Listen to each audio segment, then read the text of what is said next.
বাংলাদেশ ছাত্র কল্যাণ ট্রাস্টের সাবেক চেয়ারম্যান শিক্ষাবিদ প্রফেসর ডক্টর আশরাফ সিদ্দিকীর পঞ্চম মৃত্যুবার্ষিকী উপলক্ষে আলোচনা সভা, দোয়া ও ইফতার মাহফিল অনুষ্ঠিত হয়েছে।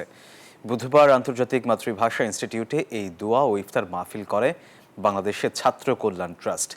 এ সময় প্রধান অতিথির বক্তব্যে বাংলা একাডেমির সভাপতি, প্রাবন্ধিক ও গবেষক অধ্যাপক আবুল কাশেম ফজলুল হক বলেন, আশরাফ সিদ্দিকী একজন ভালো শিক্ষক ছিলেন।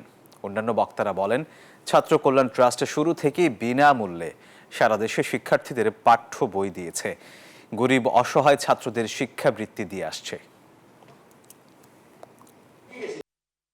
অত্যন্ত সরল সহজ মনের মানুষ, কোনো জটিল না।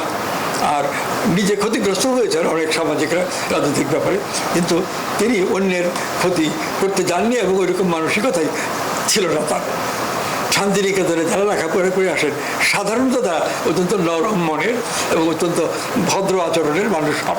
সেই বৈশিষ্ট্য আশরাফ সিদ্দিকী সাহেবেরও ছিল এবং এই শিক্ষার্থীদের গড়ে তোলা এই ব্যাপারে তিনি মনোযোগী ছিলেন।